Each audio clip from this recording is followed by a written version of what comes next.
pero te puedo asegurar que con el paso del tiempo se olvidan muchas cosas. Entonces lo mejor es apuntar, apuntar y apuntar, y así después puedes repasar. Incluso les digo que el último día habrá una especie de prueba o de pequeño examen, ¿no?, para ver si realmente has aprendido lo que hemos intentado enseñar. La semana pasada dimos 3 reglas fundamentales que ustedes tienen que tener siempre presente en vuestra vida cada vez que se quieren acercar a la palabra de Dios a interpretarla correctamente. Una de las reglas que la semana pasada dimos y la repasamos es que la Biblia se interpreta a sí misma. Apunten eso. Eso es una regla de oro. Eso no lo puedes pasar por alto, porque entonces vas a estar recurriendo a otras fuentes cuando la misma fuente es la Biblia. Como la Biblia es un compendio de libros, lo que no entiendes en uno lo entiendes en otro. ¿De acuerdo? Así que la mejor forma de interpretar la Biblia es utilizando la misma Biblia. La Biblia se interpreta a sí misma. Una regla de oro fundamental. Segunda regla de oro que vimos la semana pasada. Un texto fuera del contexto es un pretexto. Así de claro. Un texto fuera del contexto es un pretexto. Yo pellizco un versículo sin respetar por qué se está diciendo eso y puedo montar pues una falsa doctrina y puedo, digamos, hacerte creer algo que no dice realmente la Biblia. Lo que pasa es que ha cogido una parte y no respetando el todo, y eso es muy peligroso. Eso suele ser el sistema típico de las sectas o de los que manipulan la Biblia y dicen, oye, que la Biblia dice tal cosa, y tú lo lees y dices, oye, es verdad, pero ¿por qué lo dice? ¿A quién se lo dijo? ¿Entiendes? Yo te puedo demostrar por la Biblia pues muchísimas cosas, pero cuando respeto el contexto decimos, ahora sí entiendo por qué dice eso, ¿de acuerdo? Y otra regla de oro que dimos la semana pasada, más o menos, no sé cómo ustedes la escribieron, es cuando tú encuentras 2 versículos que aparentemente se contradicen, es decir, este dice una cosa y este dice otra, lo que tienes que hacer es buscar un tercer versículo que te aclare lo que aparentemente estos 2 contradicen. Si no lo encuentras, imagínate que dice, oye, pues mira, encontré un versículo que me ayuda a aclarar lo que dice este y este. Pero si no lo encuentras, entonces no hay contradicción entre el versículo A y el versículo B, sino que cada uno da parte de información desde el punto de vista del autor, evidentemente, pero no existe contradicción. Porque la cuarta regla de oro, que estas 9 tienes que apuntarla, es que la Biblia no contiene contradicciones. La Biblia no contiene contradicciones. Eso no significa que no haya algo que tú no entiendas, que tú dices, oye, pues mira, yo es que esto no lo entiendo. Eso es otra cosa. Eso es otra cosa. Pero el que tú no entiendas una parte o un texto de la Biblia o una historia de la Biblia no significa de que la Biblia tiene contradicciones. Otra regla de oro fundamental de la hermenéutica a tener en cuenta. A la Biblia no le falta ni le sobra nada. A la Biblia, ¿qué te pasa? A la Biblia no le falta ni le sobra nada.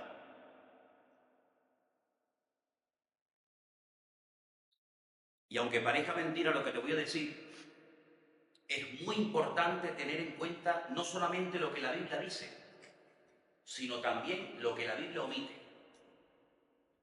¿Vale? Porque muchas veces estamos muy pendientes de lo que la Biblia dice, pero también tienes que estar muy pendiente de lo que la Biblia no dice.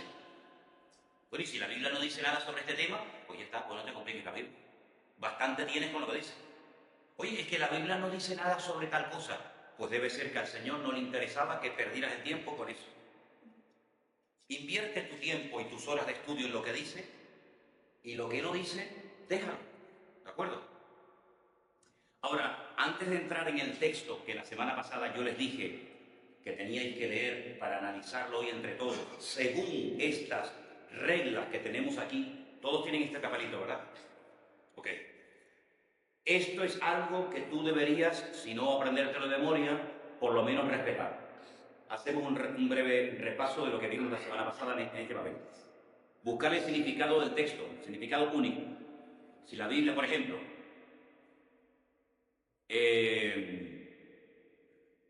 es la fe, la certeza de lo que se espera, la convicción de lo que no se ve. Tema central del versículo. El mismo versículo te lo dice. El mismo versículo te lo dice, ¿de acuerdo? Entonces, si ves un versículo que ya te está hablando de un tema, pues ya está, pues no te compliques la vida, ese es el tema del versículo. Es que yo quería buscar un versículo que hablara del Espíritu Santo, pues chicos, busca otro, pero justamente ese no habla del Espíritu Santo.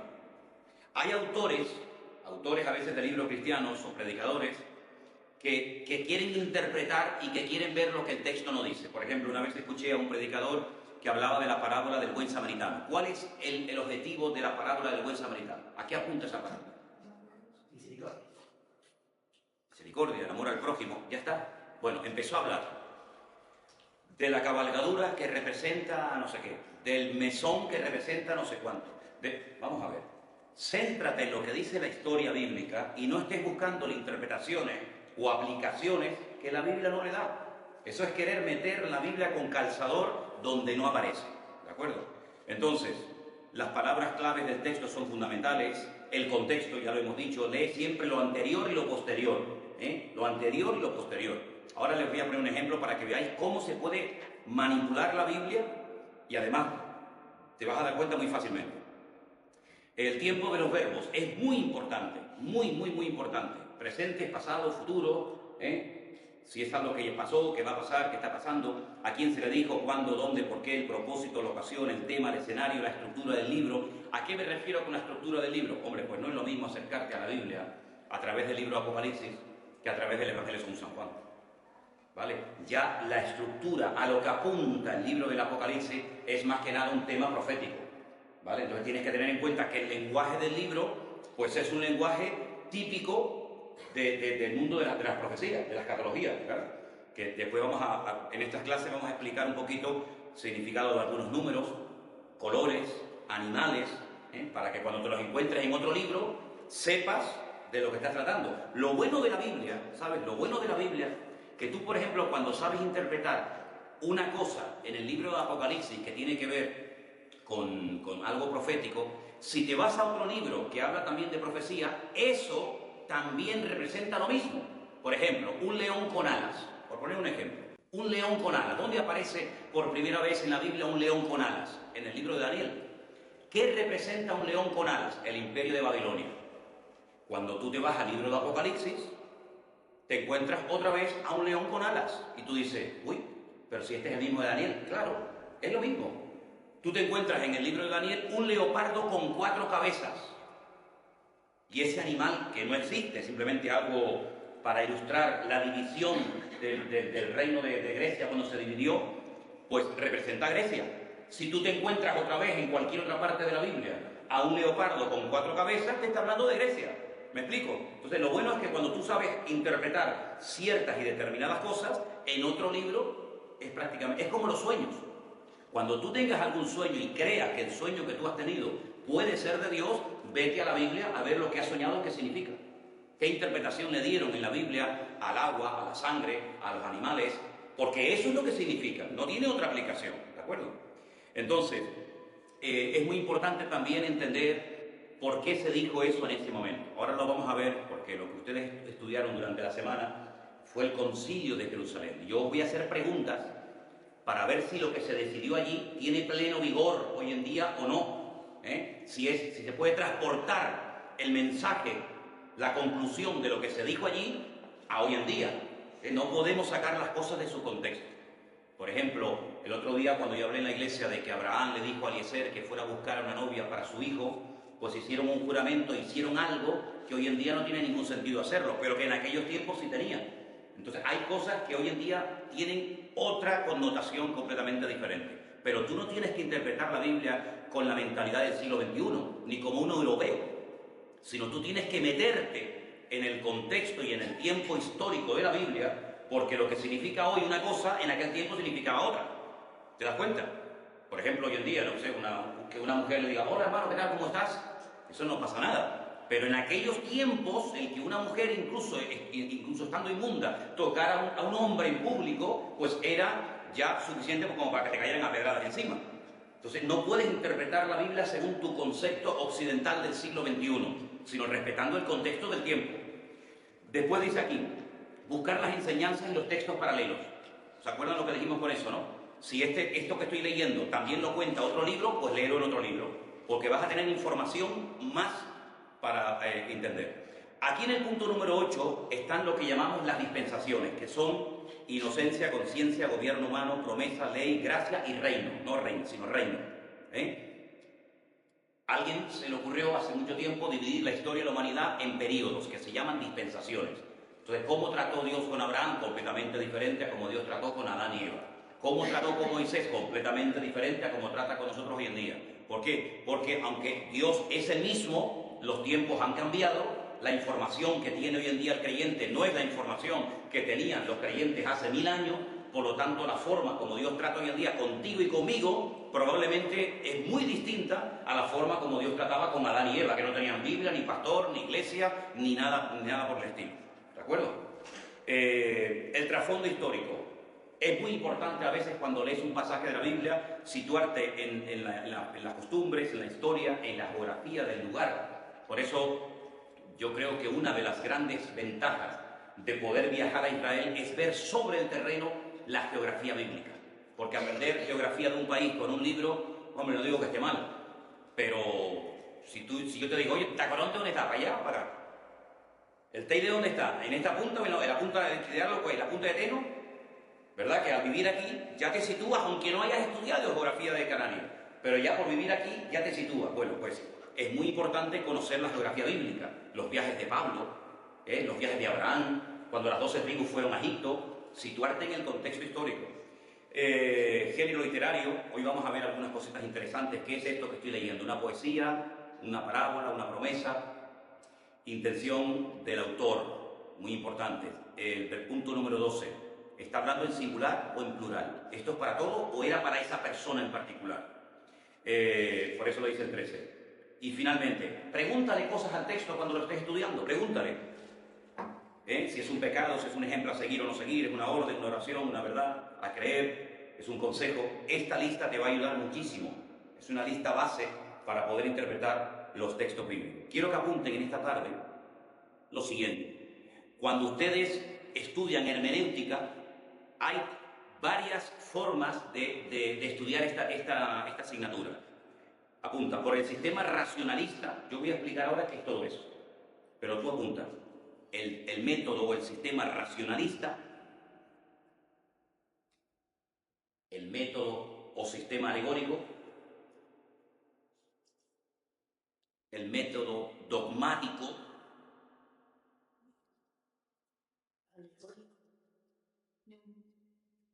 racionalista, alegórico, dogmático, o el cuarto, gramático histórico.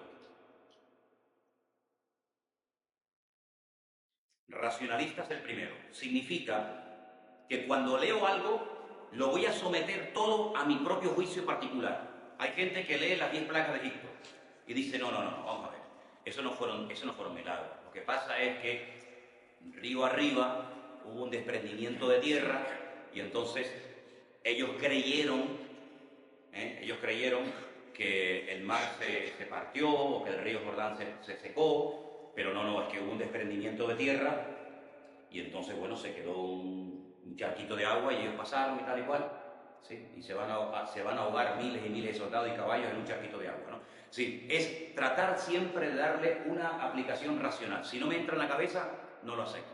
Nosotros, lógicamente, no estamos de acuerdo con eso. ¿Por qué? Porque muchas veces Dios rompe la norma, ¿vale? Dios va en contra de la corriente, luego el sistema racionalista para interpretar la Biblia no es el correcto. No quiero decir con esto que Dios prohíbe pensar, al contrario, ojalá pensáramos más, ojalá racionáramos más, pero no filtres únicamente por la mente la Biblia, porque la Biblia hay muchas cosas que van en contra de la lógica, entre comillas, ¿no? El método alegórico es el que dice, la Biblia simplemente describe una lucha entre el bien y el mal, utilizando personajes como Abraham, Moisés, la luz, las tinieblas, soldados, etc. Pero no es real, es una alegoría, es una historia que se cuenta para conocer el mundo espiritual, lo que pasa con los seres humanos, con los demonios, con los ángeles, pero es simplemente una alegoría, totalmente falso. Es verdad que en la Biblia hay alegorías, incluso fábulas, como dije la semana pasada. En la Biblia hay una fábula donde árboles se ponen a hablar unos con otros, ¿verdad? Pero la Biblia es mucho más. que simplemente algo que lo cuenta en plan alegórico. Luego el sistema dogmático es aquel que tú lo quieres adaptar a tu doctrina. ¿Me explico? Yo tengo una lista de creencias y entonces cojo esta parte de la Biblia y digo, esto me viene bien, esto no me interesa. Esto lo aplico a mi iglesia, esto no me conviene. Esto sí, esto no. No, esto no es como ir al McDonald's, ¿no? Esto, deme esto, no, papá, no, pues, no. La Biblia la tienes que tomar desde el principio hasta el final. Entonces, ¿cuál es el sistema correcto? El último que te digo, el gramático histórico. La Biblia, evidentemente, te cuenta una historia, no te cuenta todo. El mismo Juan dice que él no escribió todo lo que le oyó decir y hacer al Señor Jesucristo, y ahí emplea un estilo literario que es la hipérbole, que es la exageración, diciendo, creo que no cabrían los libros en el mundo si se hubieran escrito una detrás de otra las cosas pero estas cosas se han escrito. Es decir, la Biblia es un pequeño resumen, ¿vale? La Biblia no contradice a la ciencia, la verdadera ciencia no contradice a la Biblia. Pero la Biblia te cuenta simplemente 6.000 años de historia, ¿vale? Cuando comenzamos a leer la Biblia te dice en el principio, pero otra forma de interpretar Bereshit, que es la primera palabra de la Biblia, es en un principio. Es decir, la Biblia te va a contar un principio, pero no todos los principios de todo lo que Dios hizo. En ningún momento tú te encuentras a Dios creando a los ángeles, pero ahí están. Ves en el jardín del Edén a Adán, a Eva y a Satanás, pero que ya no es un querubín maravilloso y precioso como lo describe Isaías y Ezequiel, sino que ahora es Satanás. ¿Y este de dónde salió? Luego Génesis 1, ¿verdad?, no te está relatando su creación, pero en otro libro. ¿Por qué? Porque la Biblia no está en orden cronológico.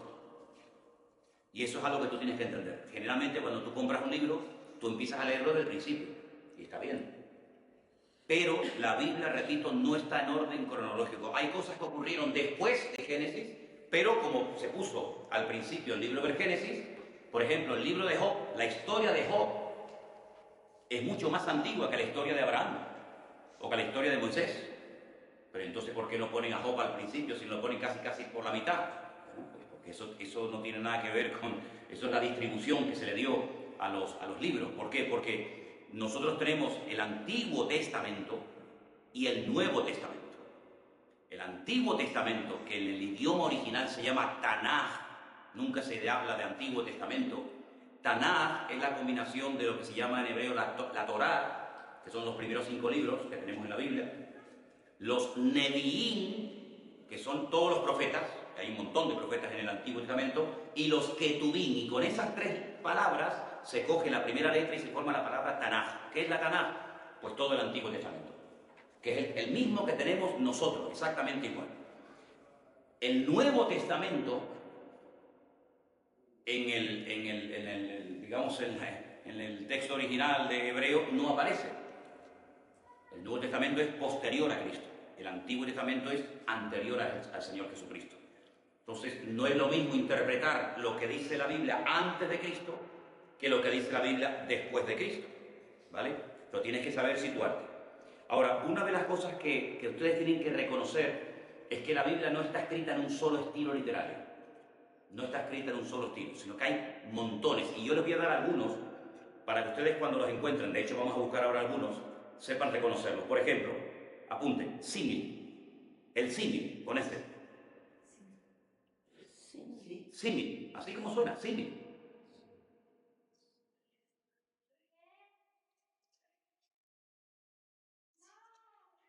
Apunten, en esta figura literaria,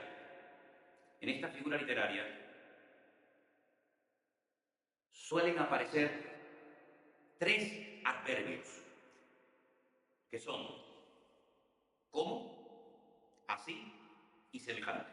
Repito, en esta figura literaria que se llama el símil, suelen aparecer 3 adverbios, que son como, así y semejante. Y ahora vamos a ver algunos versículos.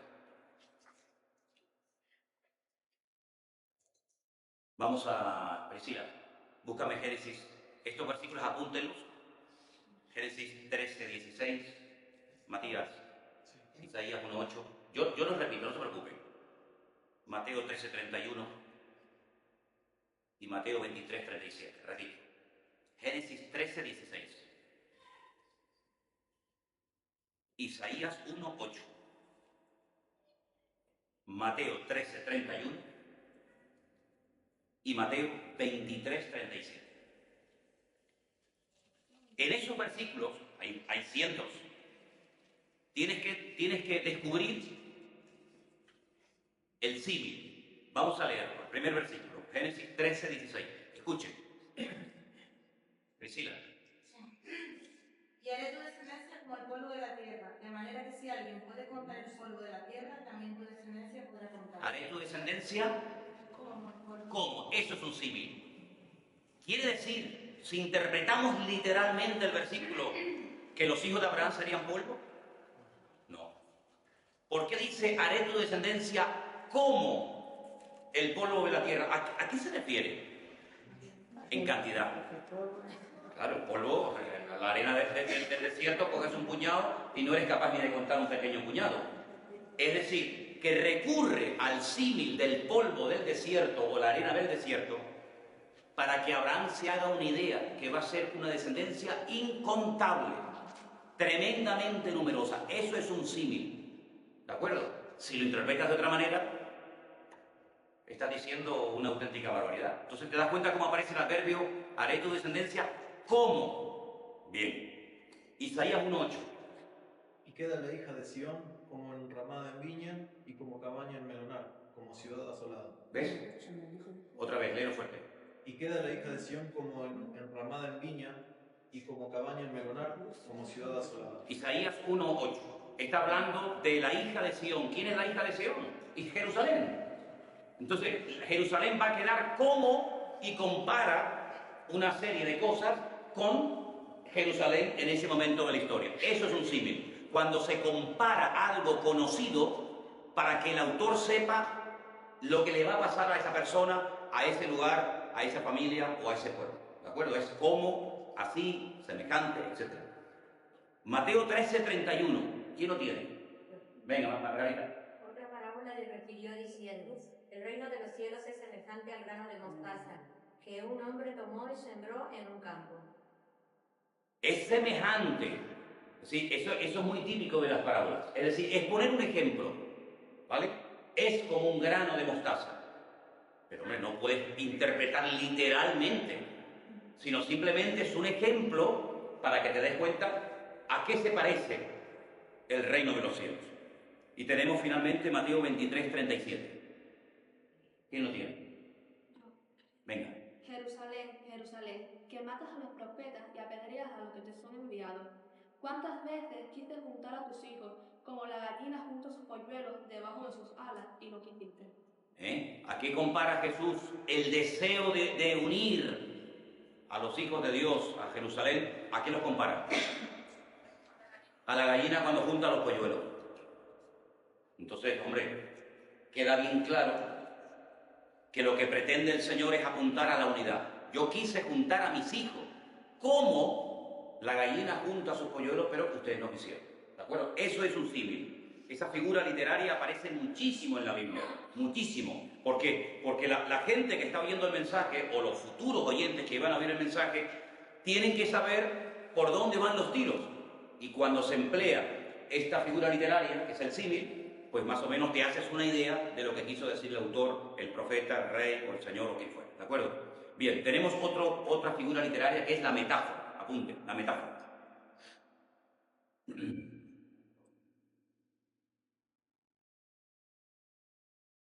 Es diferente al símil porque no emplea un adverbio de comparación. Repito, es diferente al símil porque no se emplea el adverbio de comparación.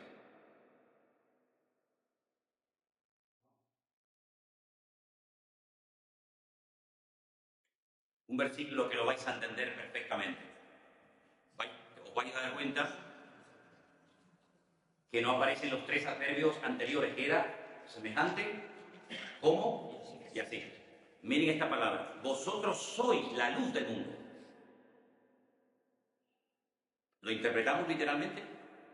Quiere decir que cuando se va la luz, tú llegas, y cuando tú llegas, ¿Qué quiso decir el Señor cuando nos dice a nosotros, vosotros sois la luz del mundo? ¿Qué quiso decir el Señor? ¿Eh? Sí, que íbamos de alguna manera a ayudar, ¿no? A iluminar, a aclarar las ideas. Vosotros sois la sal de la tierra. ¿Qué quiso decir el Señor? Porque si dice que yo soy la sal de la tierra, pues tengo que saber lo que hace la sal. ¿Qué hace la sal misma? Darle sabor a las cosas. Tú le quitas la sal a una comida y está sosa, pero tú le echas sal y ya tiene gustito. La sal no produce sed. Cuando comes algo muy salado, no dices, uff, muchacho, dame agua porque tengo mucha sed. Pues eso es lo que tú tienes, ¿verdad? Pero no es que literalmente yo sea un tarrito de sal, ni que sea una linterna ambulante, ¿vale? Entonces se parece al símil, pero no emplea adverbio, sino que directamente dice, eres la sal de la tierra, soy la luz del mundo, etcétera, etcétera. Esa es otra figura. Apuntar unos versículos que os voy a dar, después lo leéis en casa. Santiago 4:14. No lo vamos a leer ahora, pero en casa leer Santiago 4:14. Cantares 2:14. Y Proverbios 18:4. Repito, Santiago 4:14. Cantares 2:14 y Proverbios 18:4. Son 3 versículos donde veis la metáfora. ¿Bien? ¿Proverbios? Sí, Proverbios 18:4. ¿Ok?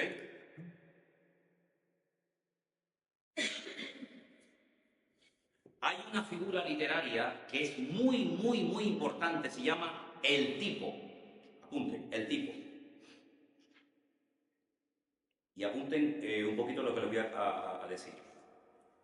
El tipo es algo divinamente preparado de antemano.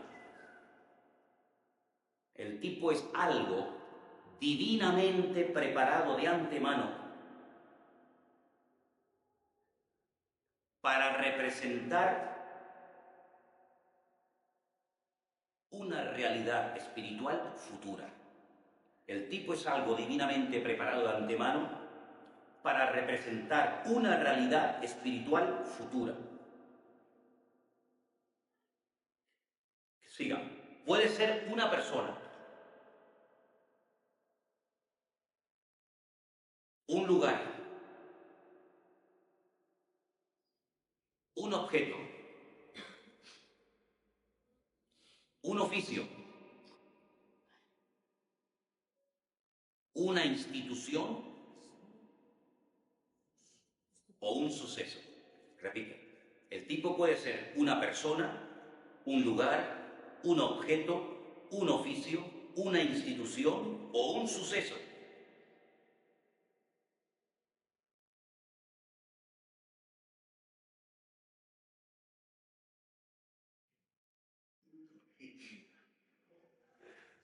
Por ejemplo, el sumo sacerdote, que ahí tenemos las vestiduras. El sumo sacerdote es un tipo ¿de quién? De Cristo. Y yo pregunto ahora, ¿por qué? ¿Por qué yo puedo ver en la figura del sumo sacerdote un tipo de lo que Cristo sería cuando Él viniera? ¿Por qué? ¿Qué hacía el sumo sacerdote? ¿A quién representaba el sumo sacerdote? Representaba al Señor en la tierra. Bien, Cristo representó a Dios perfectamente.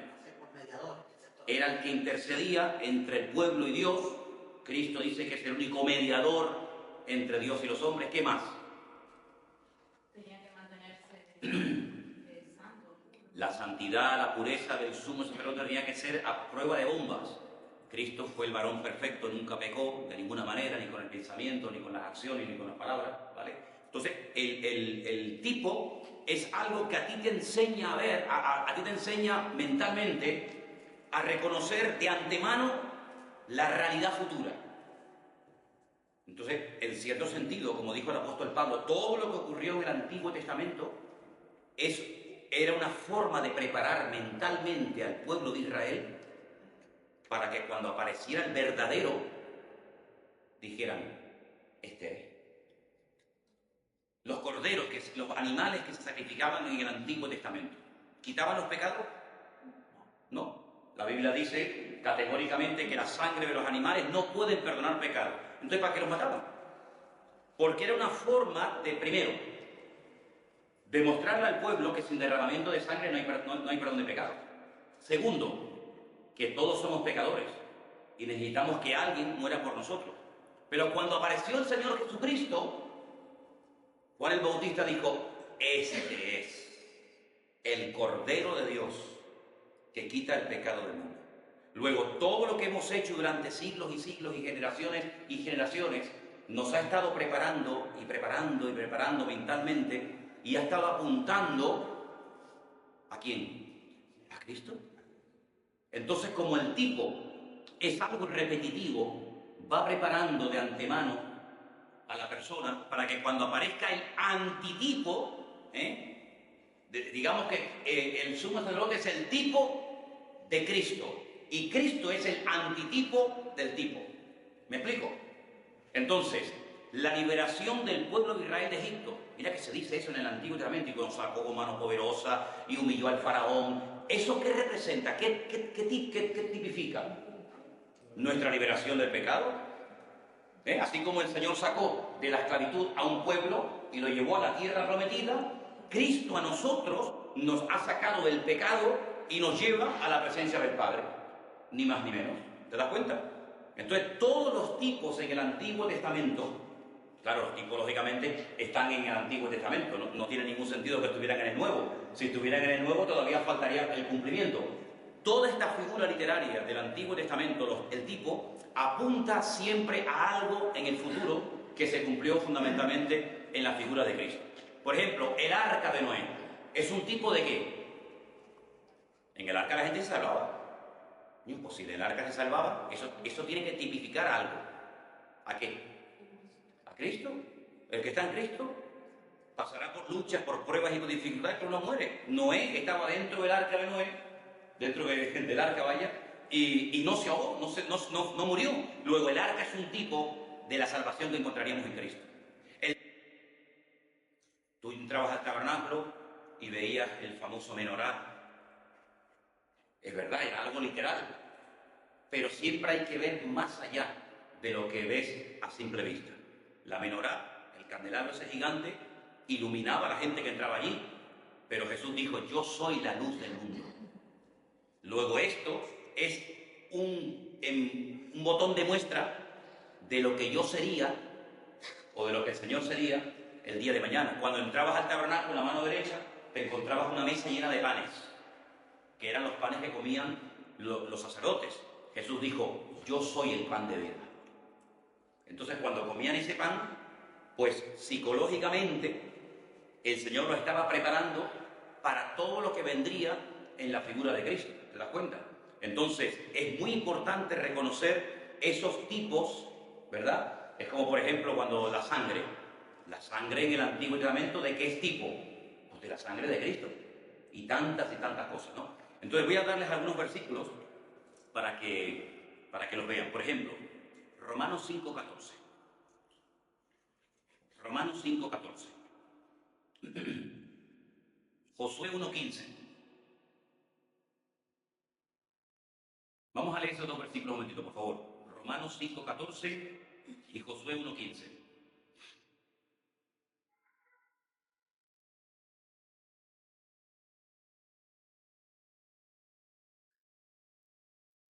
No obstante, reinó la muerte desde Adán hasta Moisés, aun en los que no pecaron a la manera de la transgresión de Adán, el cual es figura del que había de venir.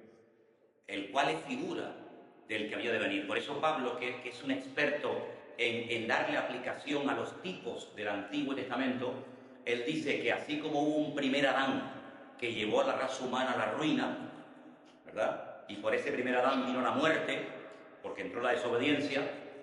Cristo, que sería el segundo Adán, traería la vida, traería la restauración y traería el perdón de pecados. ¿Se dan cuenta? Entonces, se pueden utilizar personas para ver pinceladas de Cristo. Por ejemplo, ustedes no ven en José. ¿Conocéis la historia de José, no? La del Antiguo Testamento, ¿sí o no? Ok, decirme cosas de José que podemos ver reflejado a Cristo en su vida. A ver. ¿Era correcto? Era una persona correcta, sí, Cristo lo era. ¿Eh? Los hermanos lo vendieron. Y a Cristo, dice, a los suyos vino y los suyos no lo quisieron. ¿Qué más? Lo acusaron injustamente. Lo acusaron injustamente. Si a alguien en esta vida han acusado injustamente de algo, ese fue al Señor. ¿Te das cuenta? Tiene un tiempo de humillación, José, pero tiene un tiempo de esplendor. El Señor cuando lo levanta a José, amigo, vamos, el Señor tuvo un tiempo de humillación, pero cuando el Padre levantó a Cristo, dice que le dio un nombre sobre todo nombre, para que en ese nombre se doble toda rodilla, ¿verdad? Entonces, hay personajes del Antiguo Testamento que tipifican a Cristo. Tú no ves, por ejemplo, a Isaac encima de un altar a punto de ser sacrificado. ¿Tú no ves, en cierto sentido, a Cristo?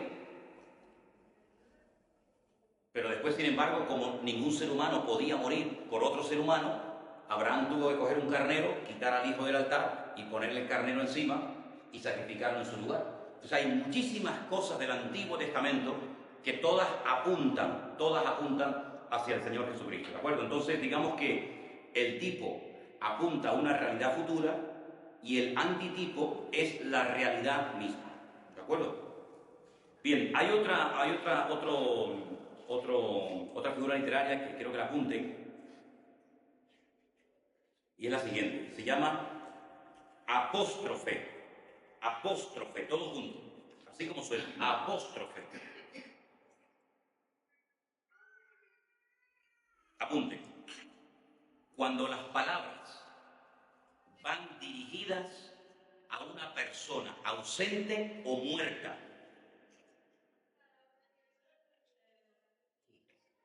El apóstrofe es cuando hay palabras que van dirigidas a una persona ausente, si no está, o muerta, o a alguna cosa inanimada o abstracta, como si pudiera oír.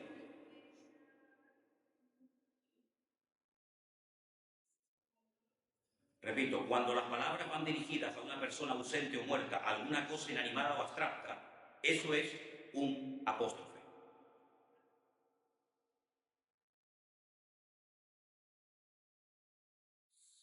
Cuando le dicen al rey David que su hijo Absalón ha muerto, dice la Biblia que él comenzó a gritos en el palacio a gritar, ¡Absalón! ¡Absalón! ¿Le oía Absalón? Estaba muerto. Pero era un grito de dolor, donde el padre pronuncia el nombre de su hijo. Cuando alguien en la Biblia pronuncia una palabra y hace referencia a una persona que no está presente, a algo que es inanimado, o a una persona que está muerta, esa figura literaria se llama el apóstrofe. Vamos a apuntar varios versículos. Isaías 1:2, Isaías 1:2, Primera de Corintios 15:55. Vamos a verlos. Isaías 1:2 y también Isaías 1:2, Primera de Corintios 15:55. Vamos a verlos. ¿Quién lo tiene? Oí cielos y escucha tu tierra, porque habla Jehová. Crié hijos y les engrandecí y ellos se rebelaron contra mí. Ahí tenéis un ejemplo. Oíd cielos, oíd tierra. Es una expresión esto que se llama apóstrofe. Es cuando tú te estás dirigiendo a algo inanimado, como si te pudiera oír, ¿vale? Primera de Corintios 15:55. ¿Dónde está, oh muerte, tu aguijón? ¿Dónde, oh sepulcro, tu victoria? Le está hablando a la muerte. ¿Dónde está, oh muerte, tu aguijón? ¿Dónde está, sepulcro, tu victoria? El sepulcro no oye. La muerte es algo abstracto, aunque real, ¿verdad? Pero el autor se dirige a esa persona ausente, muerta o algo inanimado, abstracto. Ese estilo literario, esa figura literaria, se llama el apóstrofe. ¿De acuerdo? Muy bien. Una más que quiero que la apunten. La parábola, que es algo muy conocido por todos nosotros. Parábola.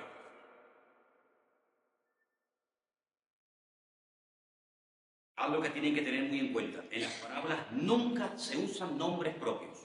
Nunca.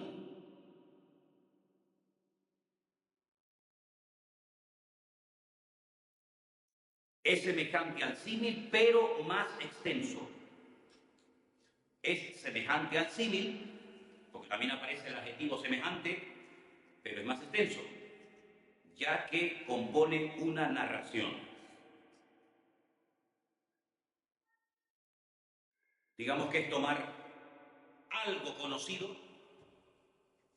para explicar extensamente algo que se desconoce. Por ejemplo, en la parábola del hijo pródigo. ¿Cómo se llamaba el hijo pródigo? ¿Y el padre cómo se llamaba? ¿Y el hermano? Es una parábola, es simplemente un cuento que pudo ser real o no, pero las parábolas nunca te dan los nombres propios.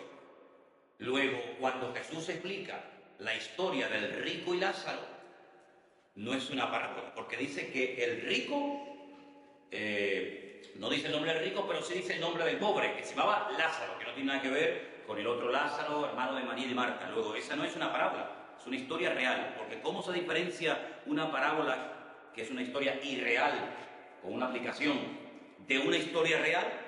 Porque en una aparecen nombres propios y en otra no. Entonces Jesús dijo montones de parábolas para que la gente se hiciera una idea de qué es el reino de los cielos y qué no es el reino de los cielos.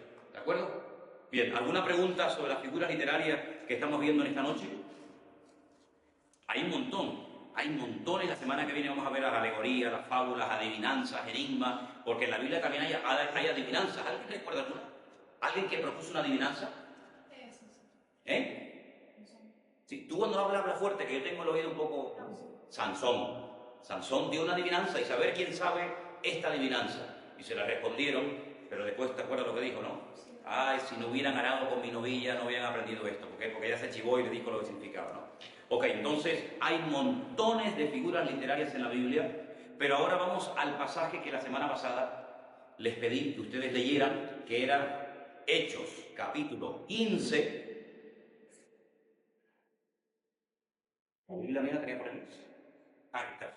Solamente, bueno, ustedes vayan ¿cómo es?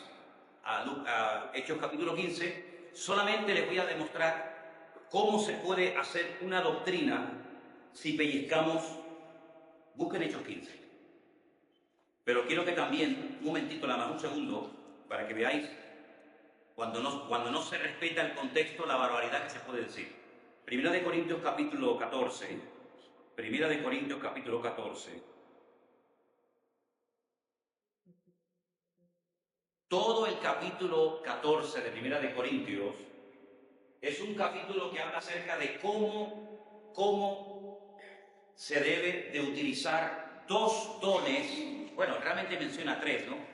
El don de hablar en lenguas, el don de interpretar lenguas y las palabras de profecía. ¿Por qué? Porque en la iglesia de Corinto había un desorden. Y Pablo llegó a un punto en el que dijo, mira, si alguna persona entra de la calle y les ve a todos ustedes en alta voz hablando en otras lenguas, no pensará que ustedes están locos. Y el que está sentado, ¿cómo puede decir amén si no se entera lo que estáis diciendo? Entonces Pablo establece un orden, dice, un momentito, cuando alguien habla en lenguas, cuando termine, que alguien interprete lo que ha dicho. Y dice, y si no hay intérprete en la iglesia, pues que se calle y que hable solo, ¿verdad?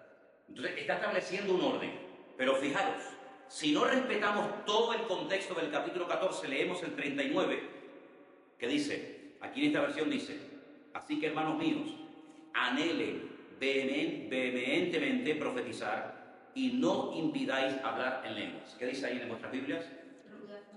Procurar y no impidáis, ¿sí o no? No impidáis. Luego si dice no impedir hablar en lengua, pues entonces se pueden poner 40 personas al mismo tiempo a hablar en lengua, porque la Biblia dice, no impidáis hablar en lengua. Pero lee el siguiente, lee 40. Pero, si ustedes lo impidan, pero, ¿me explico? Si yo quito el 40, esto es un desmadre. ¿Qué es decentemente y con orden? Pues todo el capítulo 14. Entonces, muchas veces la gente te saca un versículo y te dice, oye, que la Biblia dice esto. Por ejemplo, cuando el marido se enfada con la mujer, ¿no? El típico versículo del marido es, oye, la Biblia dice que las mujeres están sujetas a los maridos, no sé qué, no sé cuánto. Sí, pero ¿por qué no te lees el tuyo? Porque es más fácil someterse que amar. ¿No crees? Es mucho más difícil amar que someterse. Y la Biblia dice que el marido a la mujer tiene que amarla. Entonces, cuando tú cumplas el tuyo, tú tienes toda la autoridad del mundo sin decirle nada, ya verás cómo todo fluye. Pero cuando tú no haces lo tuyo, tienes que estar todo el día con el puñetazo en la mesa porque no fluye la bendición. Y cuando no fluye la bendición será por algo. Y como yo dije hace poco en ese famoso libro que traje de por ahí, cuando tú estás en orden, la bendición fluye. Cuando tú no estás en orden, pues tienes que recurrir a tus derechos. Bueno, vamos a ir a Hechos capítulo 15, que es el capítulo que ustedes tenían que leer. Y con esta lista que todos tienen, este papelito que ustedes tienen, vamos a ver qué podemos sacar de este pasaje. Voy a coger la Biblia con la versión que ustedes tienen, si no, les puedo hacer un libro.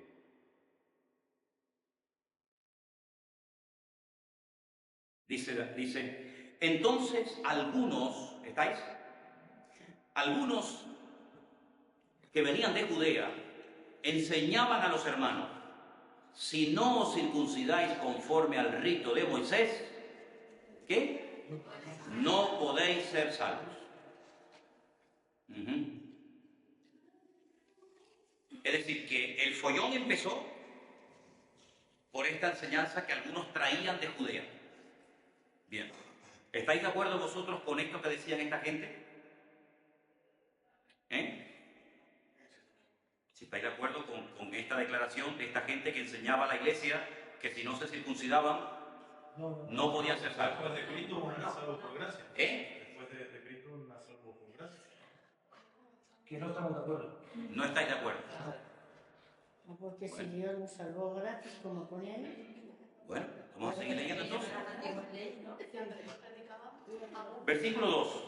Como Pablo y Bernabé tuvieron una discusión y contienda no pequeña con ellos, hay algunas personas con una falta de madurez alucinante, que es uno de los grandes problemas y plagas de la iglesia del siglo XXI, que cuando ven que hay discusión, se asustan, se ponen nerviosos. Y sin embargo, en la Biblia, el discutir, incluso hasta acaloradamente, pero por supuesto sin llegar a las manos ni nada de eso, era un sistema y es un sistema tremendamente utilizado hasta el día de hoy. El discutir, el decir, no, pues yo creo esto, yo creo lo otro, no sé qué, no sé cuánto, pues tiene sus pros y tiene sus contras, ¿vale? Y dice aquí que Pablo tuvieron una discusión y una contienda no pequeña, así que aquello estaba acalorando. Se dispuso que subiese Pablo y Bernabé a Jerusalén y algunos otros con ellos a los apóstoles y a los ancianos para tratar esta cuestión. ¿Qué cuestión? La que hemos visto en el versículo 1. Ellos pues, habiendo sido encaminados por la iglesia, ¿qué significa ser encaminados por la iglesia?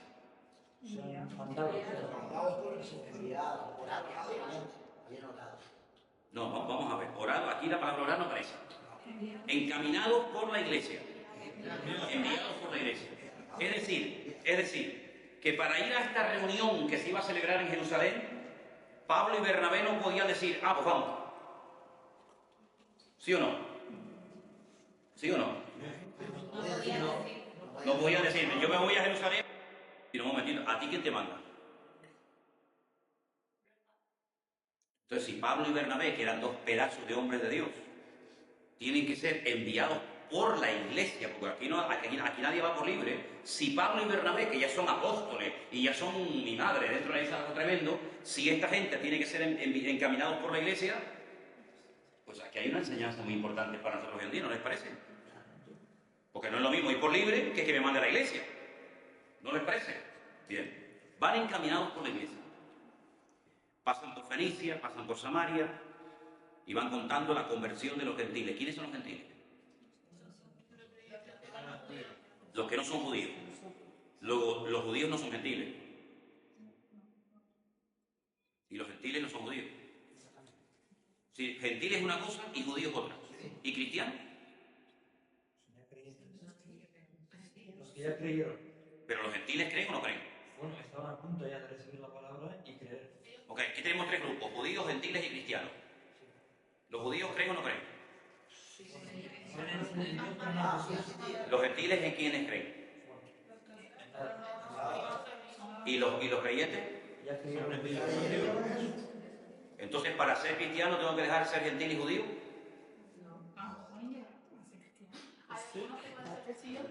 A ver, ¿cuál es tu postura? A ver, judíos, cristianos y gentiles. ¿Tú qué eres? De los tres, ¿qué eres tú? Cristiano y gentil.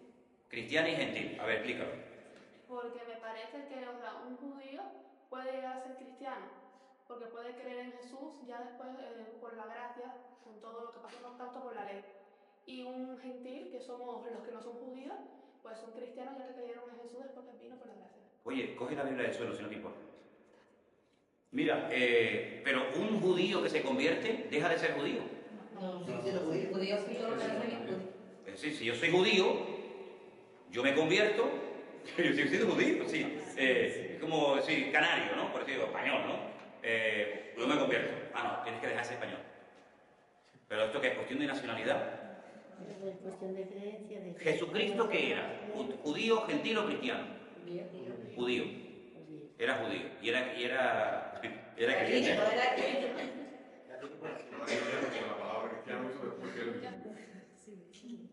¿Verdad? Entonces, ¿cuántos cristianos hay aquí? ¿Y gentiles? ¿Y judíos? ¿Ok? Entonces, para ser cristiano no hace falta cambiar de nacionalidad. Ni un judío tiene que dejar de ser judío para ser... Lo que pasa es que gentil, judío es, por así decirlo, una etnia, una raza, una nacionalidad. Pero gentil no es de un país. Gentil es que no eres. Para diferenciar al judío del no judío se le llama gentil. Pero no dice, no, ¿tú dónde eres? Yo soy gentil. No, tú serás canario, colombiano, cubano, argentino, chileno, lo que sea. ¿Me explico? Entonces ellos van contando por el camino la conversión de los gentiles. Vale, perfecto. Llegan a Jerusalén. Porque después ponen el versículo 3 al final que causan gozo a todos los hermanos. Llegan a Jerusalén, son recibidos por la iglesia y los apóstoles y los ancianos. Aquí hay varios grupos. La iglesia, los apóstoles, los ancianos. Ok, vamos a ¿quiénes son los ancianos?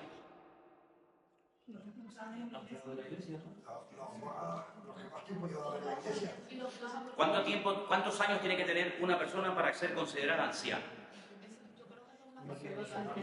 Puede ser un anciano, puede tener, digamos, entre comillas, el cargo de anciano con 35.